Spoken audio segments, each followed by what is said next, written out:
생각으로는 두 번째 이 자리에 서면 잘하겠지, 좀 안 떨겠지, 뭐 이런 생각을 했는데 사실은 더 떨리는 것 같아요. 그래서 왜 이렇게 떨리지라고 생각을 해봤더니 일부에 이 자리에 섰을 때 너무 긴장을 많이 해서 다리에 막 힘을 주고 했나 봐요. 저도 몰랐는데. 그래서 예배를 마치고 내려갔는데 다리가 막 후들후들 흔들리더라고요.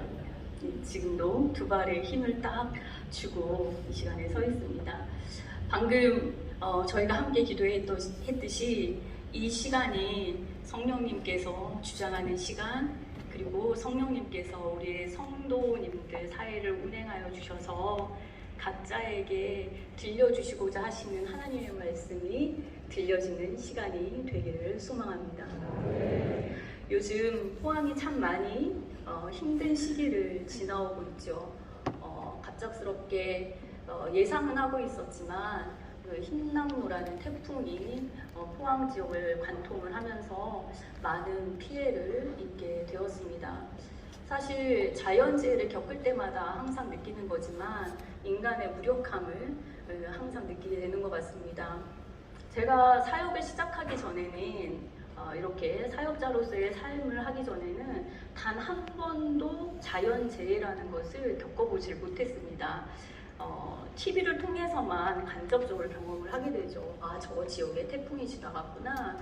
저 지역에 눈이 많이 내렸구나. 저 지역에 산불이 났구나. 이렇게 TV를 통해서만 간접적으로 경험을 했었는데 제가 대학원을 졸업하고 처음 사역을 했던 곳이 강원도 강릉에 있는 강릉교회에서 사역을 하게 됐습니다. 그때에 여러분들 기억하실지 모르겠지만 2000년도 4월이었을 때에 대한민국 건국 이래에 가장 큰 산불 피해가 그 동해안, 강원도 동해안 지역으로 이렇게 일어났던 적이 있습니다. 그때 제가 이제 강릉에 있었을 때였는데 강릉교회에서 사역하셨던 그 원로 장로님인 사택이 다 불타는 일도 경험을 하게 됐고, 그리고 강릉교회에서 수양관을 지어놨었는데 수양관만 동그랗게 남겨놓고 그 주변에 일대, 그 동네가 전체가 다 불탔던 것을 저는 경험을 했습니다. 아, 불이라는 것이 이렇게 무섭구나 라고 생각을 했는데 그 다음에 1월 달에 폭설이 내리는데 차 높이까지 눈이 오다 보니까 뭐 차 문도 열 수도 없고, 폭설과 함께 동반되는 게 뭔지 아십니까? 추위죠. 기온이 뚝 떨어지니까 온 동네가 다 빙판길이에요. 차를 운행도 할 수 없고, 그런 상황에서 새벽 예배는 드려야 되고, 그래서 일찍 일어나서 1시간 동안 종종 걸음을 걸으면서 교회까지 걸어갔던 그런 기억이 있습니다. 제가 강릉에서 사역을 마치고 떠나면서 이제는 자연재해를 경험하지 않겠거니 생각을 했습니다. 근데 포항에 딱 왔던 그 해, 17년도죠. 지진이 났습니다. 제가 지진의 한복판에 있을 거라고는 단 한 번도 생각을 해보지 못했어요. 그런데 올해 다시 태풍이 지나가면서 수해라는 것을 직접 보게 됐습니다. TV에서 보니까 그 물이 이만큼 차면 사람들이 막 걸어가면서 이렇게 그런 모습을 보았을 때 저런 일도 있구나라고 했는데 이번에 비가 막 내렸을 때 제가 그 물을 걷고 있더라고요. 이런 자연재해를 눈으로 보고 몸으로 피부로 직접 경험을 하면서 깨닫게 되는 것은 자연 앞에 인간이 너무나도 나약한 존재이구나 라는 것을 깨닫게 됩니다. 그리고 자연을 다스리시는 하나님의 힘도 또 경험을 하게 되는 것이죠. 그리고 모든 것이 다 뒤집어져서 아무것도 이곳에서 새로워질 것이 없다라고 생각되는 그 순간에조차도 그곳을 회복시키시는 하나님의 능력을 또한 바라보게 됩니다. 사람의 인생의 여정에도 마치 이런 자연재해와 같은 예상치 못한 상황을 맞닥뜨릴 때가 있죠. 오늘 사도행전 9장에 등장하는 사울이 바로 그런 일을 경험을 하게 됩니다. 대변화가 일어나게 되는 것이죠. 지금 사울은 어떤 상황에 놓여져 있냐면 예수를 믿는 사람들을 그동안에도 잡아서 죽이는 일을 하다가 어디로 지금 가고 있습니까? 다메섹이라는 곳으로 지금 향해 가고 있습니다. 다메섹에 가는 목적은 똑같아요. 예수 믿는 사람을 잡겠다라는 곳이죠. 다메섹은 어떤 동네냐면 이방 땅이에요. 이방 땅인데도 불구하고 그곳으로 가서 유대 회당에서 예수 믿는 사람들을 내가 잡겠다라고 지금 가고 있었던 상황입니다. 그런데 놀라운 사건을 경험을 하게 되죠. 다메섹으로 그렇게 가려고 하는 길 도중에 누구를 만나게 됩니까? 예수님을 만나게 됩니다. 예수님을 만난 바울은 자신의 삶이 완전히 뒤바뀌는 것을 경험을 하게 되죠. 첫 번째는 보지도 못하고 먹지도 못하고 마시지도 못하는 그런 상황에 놓이게 됩니다. 주님은 이런 사울을 돕기 위해서 누구를 보내게 되냐면 다메섹에 있는 아나니아라는 제자를 부르시게 되죠. 그리고 사울에게 가보아라 라고 말씀을 합니다. 아나니아는 처음에 순종하지 않죠. 왜냐하면 사울이라는 사람에 대해서 너무 많이 들었기 때문입니다.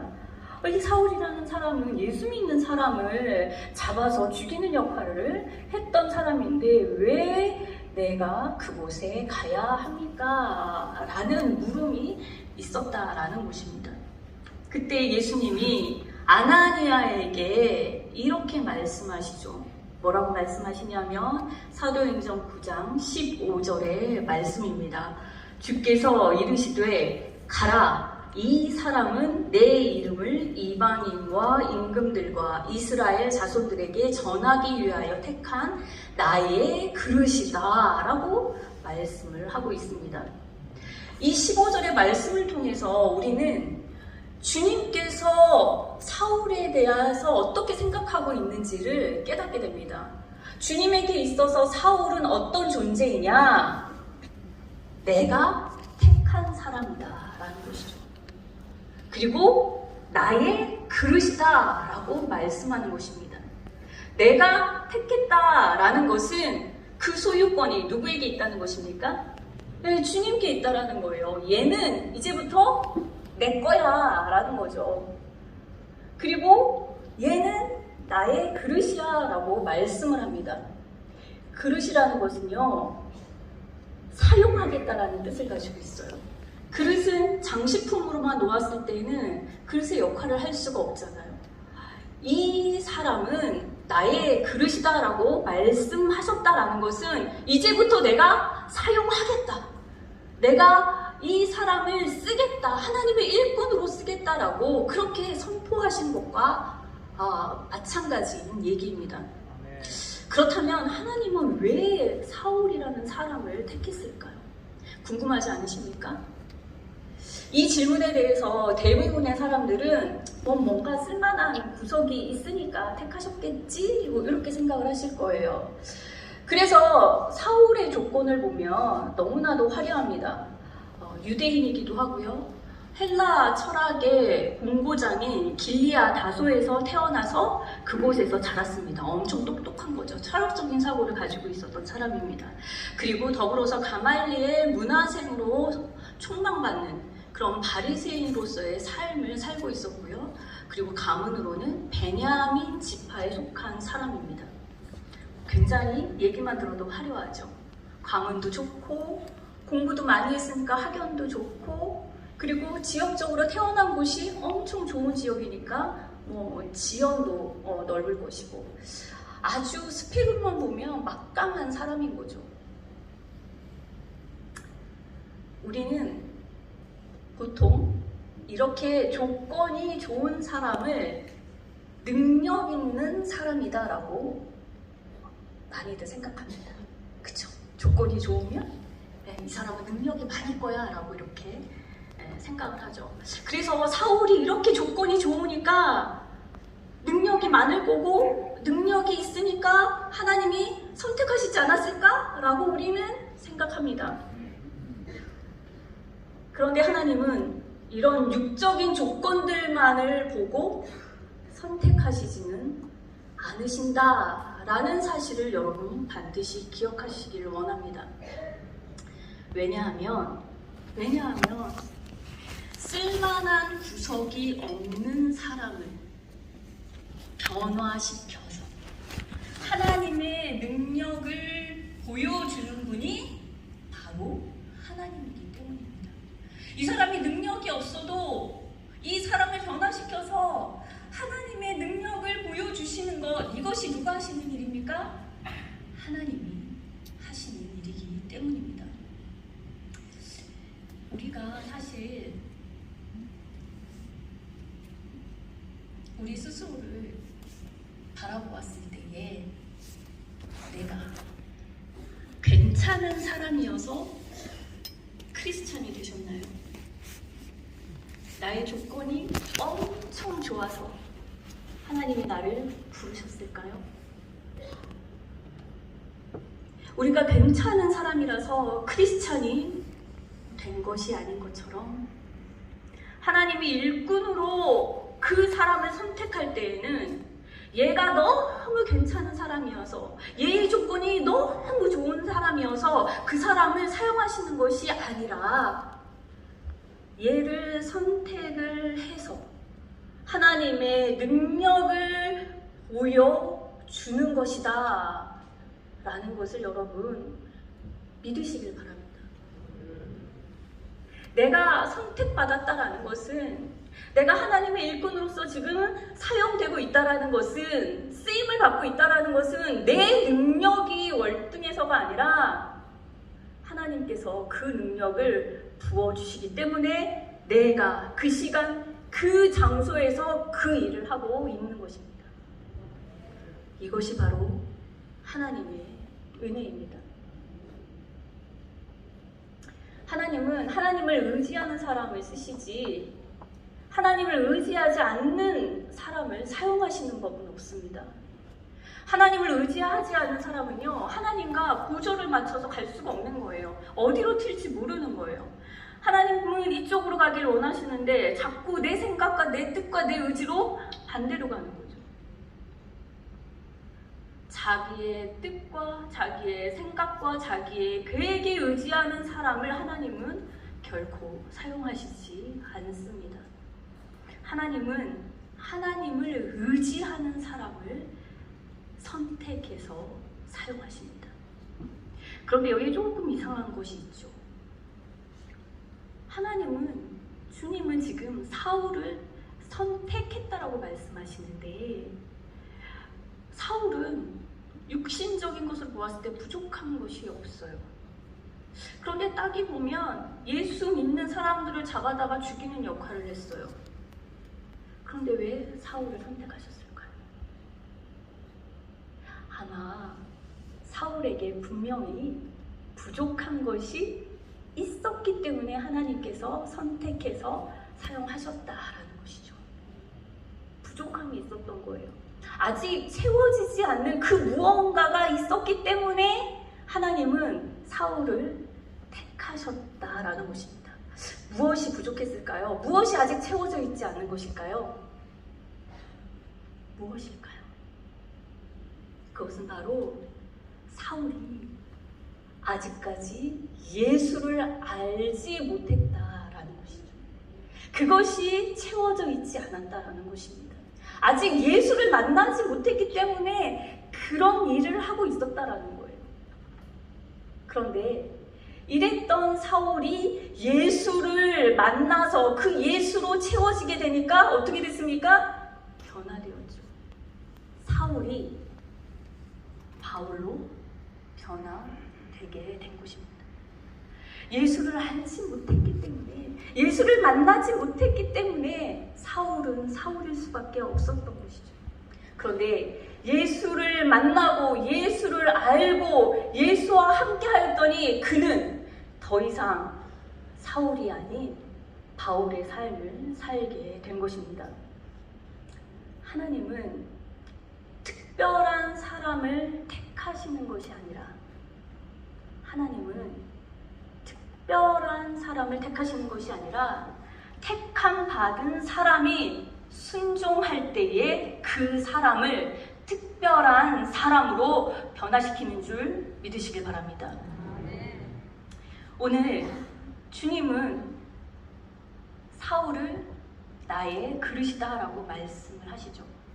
조금 전에도 말씀드렸듯이 이제 내가 그를 사용하겠다 라고 선포한 것입니다. 고린도 후서 4장 7절에 이렇게 말씀이 기록되어 있습니다. 함께 읽어보겠습니다. 우리가 이 보배를 질그릇에 가졌으니 이는 심히 큰 능력은 하나님께 있고 우리에게 있지 아니함을 알게 하려 함이라. 아멘. 우리가 그 보배를 질그릇에 가졌다라고 말씀합니다. 질그릇은 누구입니까? 나입니다. 우리입니다. 그 질그릇 안에 무엇이 있습니까? 보배가 있다라는 것이죠. 이 보배는 무엇입니까? 예수 그리스도입니다. 사울은 이제 보배 대신 예수 그리스도를 담는 그릇으로 변화되었습니다. 예수 그리스도가 진정으로 진실로 부활했고 그리고 그의 이름이 구원의 이름이고 그리고 생명의 이름임을 이제 알게 되었다라는 거예요. 예수를 믿었더니 구원이 있고 예수를 믿었더니 생명이 나에게 주어지게 되었다라는 것을 이제 깨닫게 된 겁니다.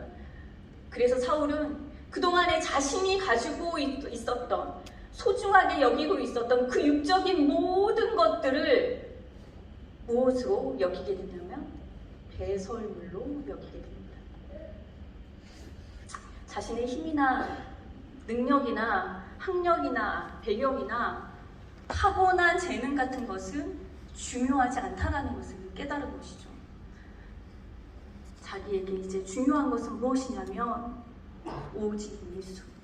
그 예수가 나에게 있을 때에 하늘로부터 오는 하나님의 뜻이 나에게 담겨질 수 있고 그 뜻을 이루기 위한 그 능력 또한 내 안에 담겨질 수 있다는 것을 깨닫는 것이죠. 사랑하는 성도 여러분, 사도 바울의 깨달음이 이 시간 여러분의 깨달음이 되시길 바랍니다. 이제 예수를 담는 그릇이 되었어요. 담고만 가만히 있으면 안 되겠죠. 한 달란트 받은 그런 종처럼 땅에다 묻어두면 안 되겠죠. 그냥 마음에만 가지고 있으면 안 되겠죠. 예수를 담은 그릇이 되었다면 이제 뭔가를 해야 되는 거예요. 왜냐하면 사용하시겠다고 했으니까. 이것이 바로 사울의 사명이 되는 것입니다. 사도 바울은 예수를 주로 만나는 그 순간에 사명을 깨닫게 됩니다. 9장 15절 말씀 다시 한번 보겠습니다. 가라, 이 사람은 내 이름을 이방인과 임금들과 이스라엘 자손들에게 전하기 위하여 택한 나의 그릇이다 라고 말씀합니다. 가는 것은 지금 누가 가야 됩니까? 아나니아가 가야 되는 것이죠. 여기서 아나니아가 만나야 될 이 사람은 누구입니까? 사울입니다. 그 사울에게 어떤 사명을 주셨냐면 내 이름은 예수의 이름입니다. 내 이름을 이방인과 임금들과 이스라엘 자손들에게 전하기 위해서 택했다라고 말씀하시죠. 사도 바울, 사울의 사명은 무엇입니까? 바로 예수의 이름을 전하는 그런 사명이 주어지게 된 것입니다.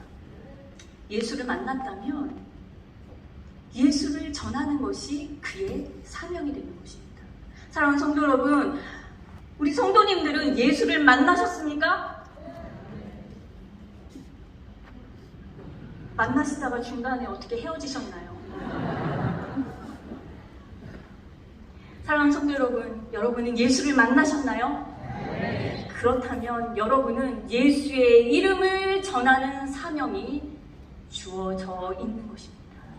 그 사명을 감당하시기를 바랍니다. 그리스도를 전해야 합니다.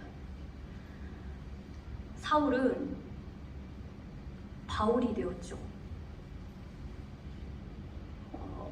사울은 큰 자이고 바울은 그 이름의 뜻이 뭐 작은 자다라고 뭐 이렇게 해석을 하는 경우도 있지만, 아주 단순하게 표현을 하자면 사울은 히브리식 단어이고 바울은 헬라식 발음입니다.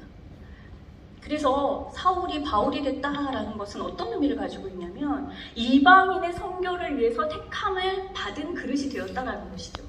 그 이방인의 사역자로 이제 쓰임을 받게 되는 거예요. 이름이 이게 바뀌게 되는 것입니다. 그런데 사울만 그렇게 택함을 받는 그릇이 아니다라는 것입니다. 우리 또한 택함 받은 그릇입니다. 우리가 이 세상에 살면서 갖게 되는 모든 신분들이 있죠. 어떤 분은 교회 안에서는 목사이기도 하고 전도사이기도 하고 장로이기도 하고 권사이기도 하고 집사이기도 하고 안수집사이기도 하고 성도라는 이름을 받습니다. 그리고 세상에 나아가서는 학생이기도 하고 교수이기도 하고 사업장의 사업주이기도 하고 또 뭐가 있을까요? 뭐 직장인일 수도 있고. 이 세상에 살면서 내가 갖게 되는 모든 신분은 무엇 때문에 갖게 되냐면 그리스도가 나에게 주신 그 사명 때문에 갖게 되는 직분입니다. 내가 학생이라면 학생으로서 그리스도를 전하는 직분이 주어져 있다는 것이죠. 내가 장로라면 장로로서 하나님께서 맡겨주신 그리스도를 전하라는 사명이 그 안에 담겨져 있는 것이죠. 교회 안에서만 장로가 아니고 교회 안에서만 권사가 아니고 교회 안에서만 목사가 아니라 세상에서 그 사명을 감당하라고 주신 직분입니다. 세상에서 내가 교수로서의 역할을 하고 계십니까? 선생님으로서 역할을 하고 계십니까? 어떤 사업장을 운영하는 운영주로서의 그런 삶을 살고 계십니까? 아니면 모든 것을 은퇴하였지만 내 주변에 있는 사람들과 함께 더불어서 열심히 만남을 가지고 있는 그 교제의 삶을 살고 계십니까? 그 안에서 그리스도를 전해야 한다는 것이죠. 그것이 바로 사명입니다.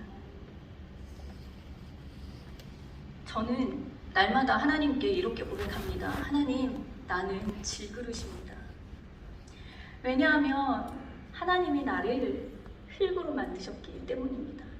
나는 금그릇도 아니고 은그릇도 아니고 어떤 그릇도 아닌 그냥 흙으로 만들어진 그릇이 질그릇일 뿐입니다.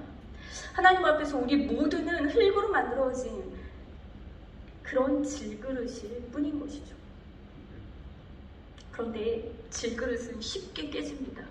쉽게 상처가 나기도 합니다. 그래서 세상에서는 이렇게 깨어지고 그리고 상처난 질그릇을 쓸모없다고 버리기도 하죠. 깨트려 버리기도 합니다. 아니면 보기 안 좋으니까 저렇게 구석에 처박아 놓기도 합니다.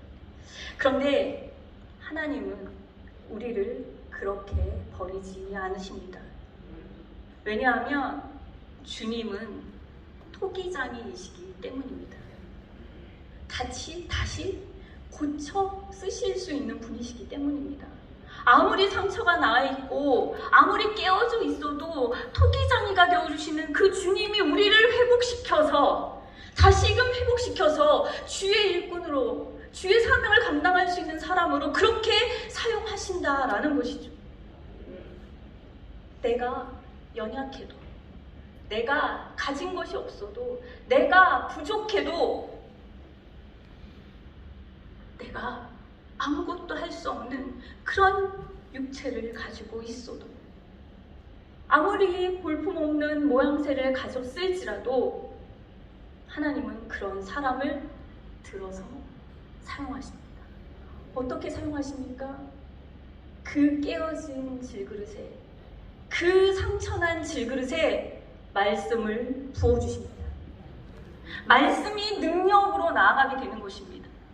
그 깨어지고 상처난 그 질그릇에 하나님은 은혜를 부어주십니다. 그 은혜로 세상을 이길 수 있는 힘을 우리가 갖게 되는 것입니다. 깨어지고 상처나 있는 그 질그릇에 하나님은 성령을 부어주십니다. 그 성령 충만함을 가지고 세상에 나아가서 빛의 역할을 하는 것이고 소금의 역할을 하는 것이고 그리스도의 향기로서 살아갈 수 있는 것입니다. 남들 보기에 내가 모자라도 상관없습니다. 남들 보기에 내가 부족해도 상관없습니다. 남들 보기에 나라는 존재가 연약해도 상관없습니다. 남들 보기에 내가 가난해도 상관없습니다. 남들 보기에 나이 많아도 상관없습니다. 주님이 사용하시기만 하면 모자람은 채워지고 연약함은 강하게 되고 부족함도 채워지게 되기 때문입니다. 그래서 우리는 하나님 앞에 핑계치 못합니다. 나는 주의 일을 할 수 없어요. 왜냐하면 나는 연약하니까요. 나는 주의 일을 할 수 없어요. 아시잖아요. 시간이 없어요. 나는 주의 일을 할 수 없어요. 알잖아요. 나 부족하잖아요. 내가 어떻게 그 일을 감당합니까? 이것은 연약하고 부족한 나를 바라보기 때문에 하는 얘기입니다. 하지만 우리는 누구를 바라보아야 됩니까? 나에게 능력을 부어주시는 그 하나님을 바라보는 겁니다. 나는 아무것도 할 수 없는 볼품도 없는 질그릇이지만 그 질그릇에 부어주시는 하나님의 은혜를 가지고 내가 그 일을 하겠습니다 라는 순종이 있어야 할 것입니다. 사랑하는 성도 여러분, 이 같은 하나님의 절대적인 긍휼을 입은 바울은 무엇이라고 고백했는지 아십니까? 고린도전서 15장 31절입니다. 함께 읽겠습니다. 형제들아, 내가 그리스도 예수 우리 주 안에서 가진 바 너희에 대한 나의 자랑을 두고 단언하노니 나는 날마다 죽노라. 사울의 기준이 바뀌게 되는 것이죠. 그전에는 죽이는 사람이었지만 이제는 내가 예수 그리스도와 함께 십자가에 못 박혀 죽는 사람이 되었다라고 그렇게 자랑합니다. 세상을 자랑하던 그 사람이 세상의 모든 것을 가지고 있어서 그것을 자랑하던 사람이 이제는 내 안에 있는, 사울 안에 있는 예수를 자랑하는 사람으로 바뀌게 되었다라는 것이죠. 사울이라는 그 그릇에 예수가 담기니 바울이 되었습니다. 남을 죽이는 사람이었음에도 불구하고 그 안에 예수가 담기니 예수와 함께 십자가에서 죽는 그러한 삶으로 바뀌게 된 것입니다. 오직 예수로 죽고 예수로 사는 그런 삶으로 변화되었습니다. 사랑하는 성도 여러분, 사울을 향한 하나님의 이러한 계획은 사울에게만 해당되는 것이 아닙니다. 바로 우리에게도 해당되는 것입니다. 하나님은 오늘도 나를 위해서, 오늘도 우리를 위해서 그렇게 일하고 계십니다. 나를 택하셨고, 우리를 택하셨고, 우리 교회를 그렇게 주의 그릇으로 쓰시겠다라고 택하셨습니다. 너를 사용하겠다라고 말씀하십니다. 이 포항성결교회를 주님의 그릇이라고 말씀하십니다. 우리가 택하신 그릇으로 순종하기만 한다면 나의 삶은 하나님이 담아주시는 대로 반드시 그렇게 만들어질 것입니다. 이 소망으로 오늘도 주님을 의지하고 주님과 동행하고 주님의 그릇으로의 삶을 사시는 우리 성도님들 되시길 바랍니다. 다 같이 자리에 일어나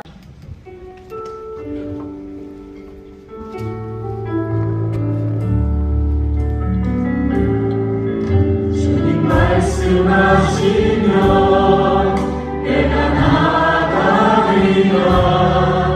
주님 뜻이 아니면 내가 멈춰서리라. 나의 가고 서는 것 주님 뜻에 있으니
좋겠습니다. 주님 택한 주님의 백성임을 이 시간 고백하기를 원합니다. 주님이 택한 주님의 그릇 되기를 원합니다. 보배로운 예수가 담기는 아버지의 그런 순결하고 경건한 그리스도인이 되기를 원합니다. 주님의 말씀에 순종하며 살기를 소망합니다. 예수로 살고 예수로 죽는 그러한 성도 되게 하여 주시옵소서. 주님 다스려 주시옵소서. 주님의 그릇으로 사명 다할 일까지 임마누엘 하여 주시옵소서. 주님의 이름 한번 부르고 기도합니다. 주여 하나님 아버지, 이 시간 하나님의 식탁 하나님의 백성들 인도하여 주시니 감사를 드립니다. 하나님 깨어져 있는 우리 영혼을 버리시지 않으시고 깨어져 있는 우리의 삶을 하나님 그냥 덮지 않으시고 우리를 택하여 주시고 하나님의 그릇으로 만들어 주시니 감사를 드립니다. 하나님이 택한 하나님의 그릇이 되기를 원합니다. 내 안에 보배로운 예수가 담기기를 원합니다. 그 예수를 쫓아 순결하고 경건한 그리스도인들 되도록 인도하여 주시옵소서. 주님의 말씀에 순종하며 살기를 원합니다. 주님의 말씀 따라 살기를 원합니다. 거룩한 나의 모습을 갖게 하여 주시옵소서. 하나님 앞에 순종하며 나아갈 때에 주님의 뜻을 이루는 자 될 수 있도록 인도하여 주시옵소서. 주님 예수로 죽고 예수로 살게 하여 주시옵소서. 임마누엘 하여 주시옵소서. 그렇게 이루어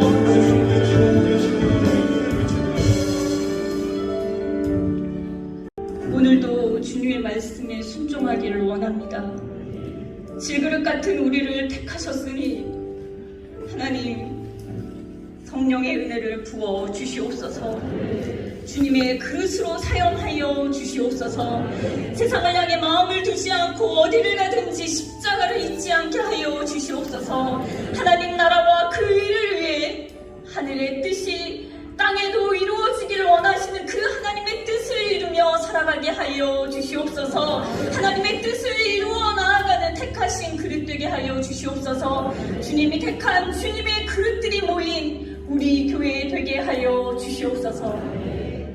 이제는 세상 끝날까지 우리를 버리지 아니하시고 함께 하시는 길이요 진리요 생명 되신 우리 주 예수 그리스도의 은혜와 무한하신 하나님의 지극하신 사랑과 성령님의 감동 감화 교통하심이 주님의 택하신 주의 백성이 주의 말씀에 순종하여 주님을 전하는 주님의 그릇으로 살기를 결단하며 세상을 향해 나아가는 성도들 위해 지금부터 영원히 함께 하시기를 간절히 축원하옵나이다.